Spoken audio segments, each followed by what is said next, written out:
Assalamualaikum warahmatullahi wabarakatuh. Perkenalkan, saya Fani Rahma Septiani dengan NIM 4432200028 akan mempresentasikan tugas ujian akhir semester dari MK Manajemen Industri Hasil Perairan. Nah, di sini saya akan mempresentasikan mengenai layout industri yang mencakup desain produk, layout industri, diagram ARC, serta perhitungan kapasitas produksi. Langsung saja, di sini ada desain produk yang saya miliki dari perusahaan saya dengan nama produk Jam Roof yang berarti jam, selai, dan roof mangrove. Jadi produk dari perusahaan saya itu berupa selai buah mangrove. Kemudian ada nama brand yaitu Bogem Bliss, berasal dari bogem atau nama lain atau nama lokal dari buah mangrove. Kemudian bliss artinya kebahagiaan atau kenikmatan. Sehingga di sini perusahaan saya berfokus dengan buah mangrove yang nantinya akan dikembangkan tidak hanya selai, namun konsumen dapat merasakan kenikmatannya. Kemudian ada nama PT, saya memilih nama PT Sagara Pangan yang berarti Sagara Samudra dan Pangan yang berarti makanan. Eh, Sehingga diharapkan hal ini dapat membawa atau sebagai perantara dari hasil perairan atau perikanan. Selanjutnya, ada komposisi selai yang saya gunakan, yaitu buah mangrove sebesar 45%, gula pasir 45%, karena dalam pembuatan selai harus total buah dan gula harus 1:1. Kemudian ada air 7,5%, karagenan sebagai gelling agent 1,5%, dan pewarna makanan merah 1%. Selanjutnya, masuk ke dalam kapasitas produksi dan stok bahan baku. Di sini terlihat ada data kapasitas produksi sebesar per minggu 6.000 jar. Jumlah produksi per minggu 6.000 jar dengan berat per jarnya itu 200 gram. Sehingga total berat produksi per minggunya yaitu banyaknya jumlah produksi dikali dengan berat kemasan, menghasilkan 1,2 ton per minggu. Hari kerja dalam perusahaan saya yaitu selama 6 hari dengan jam kerja 7 jam dengan 1 jam istirahat. Nah, di sini ada kebutuhan bahan baku yang pastinya menggunakan buah mangrove, di mana berat buah mangrove ini satu buahnya hanya 50 gram. Dengan rendemen yang sangat tinggi 73%, yaitu 50 gram dikali dengan berat rendemen menghasilkan 36,5 gram. Nah, komposisi buah mangrove yang digunakan dalam satu kemasan per jarnya itu dengan mengalihkan hasil komposisi selai dikali dengan berat per jarnya 45% dikali 200 yaitu 90 buah per jar. Nah, total kebutuhan buah per minggunya sebanyak 90 gram yang ini, kemudian 6.000 ini dari per minggunya menghasilkan 540 gram, 540 gram. Kemudian ada jumlah buah yang dibutuhkan yaitu 540.000 gram yang tadi dibagi dengan 36,5 gram atau dari rendemen buahnya sehingga didapatkan 14.794 buah per minggu atau 2.114 buah per minggu. Nah, selanjutnya ada kebutuhan bahan baku tambahan seperti gula pasir dengan nilai komposisi 45% sama 90 gram per jar sehingga totalnya 540 kg per minggu atau 77 kg per hari. Kemudian ada air 7,5% sehingga didapatkan total 90 liter per minggu atau 13 liter per hari. Kemudian karagenan ada 18 kg per minggu atau 2,5 kilogram per hari. Kemudian pewarna makanan 1% yaitu 12 liter per minggu atau 1,7 liter per harinya. Nah, itu semua kapasitas produksi dan stok bahan baku yang rencananya akan ada di produk atau di perusahaan saya. Masuk ke dalam layout industri. Sebelumnya di sini terdapat layout industri saya yang telah saya buat menggunakan SketchUp dengan tipe layout produk layout ya, berdasarkan berdasarkan peta VQ. Nah, mengapa produk layout? Karena berdasarkan peta VQ, perusahaan saya ini memiliki variasi yang rendah, di mana saya hanya memproduksi satu produk yaitu selai, namun memiliki volume yang tinggi atau permintaan yang tinggi. Oleh karena itu, saya memilih produk layout. Selain itu, produk layout ini juga penataan mesin atau peralatan yang sesuai dengan alur produksi. Biasanya itu menggunakan berbentuk atau linear atau berbentuk huruf U. Nah, ini seperti yang milik saya, huruf U. Nah, udah gitu, adapun keunggulan dari produk layout ini, dia hemat biaya, kemudian hemat waktu, dan efisien. Namun, kelemahannya itu kurang fleksibel terhadap perubahan yang nantinya akan ada gitu ya.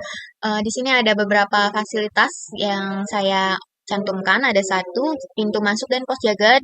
Kemudian dua, ini proses karyawan masuk di loker karyawan. Tiganya, ruang ganti karyawan ini. Kemudian empatnya, sanitasi karyawan, sehingga karyawan dapat masuk, dapat menjaga kebersihan sebelum masuk ke area produksi. 6, sudah masuk area produksi, yang mana di sini nomor limanya hilang. Di sini harus ada nomor 5, yang mana bahan baku dan eh, pen maaf, dilanjut. Jadi dari sini 6, penerimaan bahan baku dan preparasi bahan itu, bahan baku masuk dari sini, namun karyawan masuk dari pintu yang sebelah sini. Nah, terus setelah dari nomor 5, penerimaan bahan baku, lalu ke nomor 6, preparasi bahan, dibelokkan ke arah nomor 7, yaitu ruang pengolahan. Setelah diolah menjadi selai yang utuh, selanjutnya dipasteurisasi di ruang nomor 8, lalu ke nomor 9, yaitu pengemasan, dan sebelum didistribusikan atau disimpan itu kita melalui laboratorium QC, beberapa sampel yang dilakukan. Nah, setelah itu disimpan dan distribusikan lewat jalur sini. Nah, di nomor 12 itu ada parkiran bahan baku dan parkiran distribusi kami gabung. Kemudian ada nomor 13-nya, di sini ada tangki air untuk kebutuhan air sanitasi dan pengolahan produksi. Kemudian ada nomor 13, nomor 13-nya di sini ada 14-nya, sorry, ada parkir karyawan, kemudian 15 toilet umum, 16 taman, 17-nya ada kantor pusat, 18-nya kantor karyawan, 19 kantin, 20-nya musola, kita sekat, 21 ada mes karyawan, dan 22 ada genset untuk pembangkit listrik cadangan ketika listriknya tidak ada, kemudian 23 ada IPAL yang letaknya berjauhan, dan 24 ada lahan area perluasan sehingga dapat diluaskan ke arah yang lebih luas lagi. Kemudian 25 yaitu pintu keluar.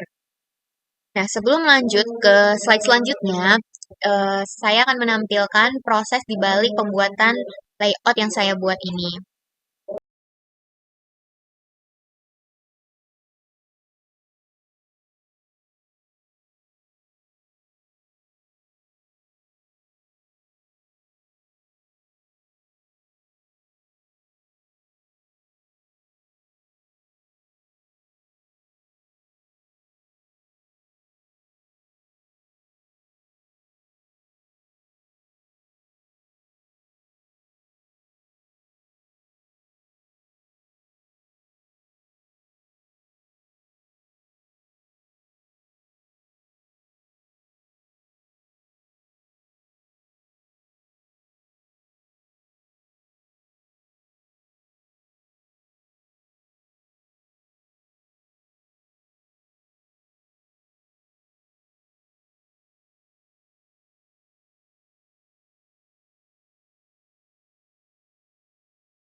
Baik, dilanjut. Di sini ada keterkaitan ARC. Nah, di sini ada keterangan derajat kedekatan ya. Ada A, I, E, I, O, U yang mana kita sudah mempelajarinya, mutlak, perlu, sangat penting, penting, biasa, tidak perlu dan sebagainya. Nah, di sini juga ada sandi atau penomoran dari 1 sampai 9 dengan beberapa alasannya. Langsung saja, beberapa contoh yang saya ambil itu di ruang loker karyawan dengan ruang ganti karyawan ini, itu ARC memiliki A sangat mutlak perlu dengan alasan 2,7 yaitu personil yang sama dan memang aliran kerja. Kemudian ruang loker dengan sanitasi 2 dan 4 ini 2,7 yang mana sangat penting tapi tidak harus berdekatan ya. Kemudian ada R penerimaan bahan baku dan R reparasi bahan ini memang harus berdekatan sehingga diberi nomor A 1,3,7 menggunakan catatan yang sama, menggunakan ruangan yang sama dan urutan aliran kerja.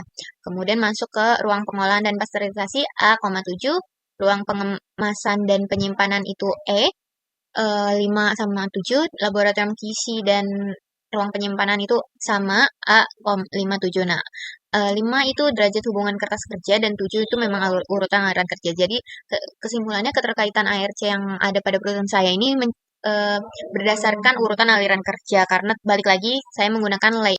Nah, untuk ARC ruangan-ruangan lain ini tidak saya tampilkan dikarenakan kedekatannya atau nilai ARC-nya itu tidak terlalu penting sehingga menilainya mungkin di O atau U dengan penilaian alasannya di bawah 5 ya.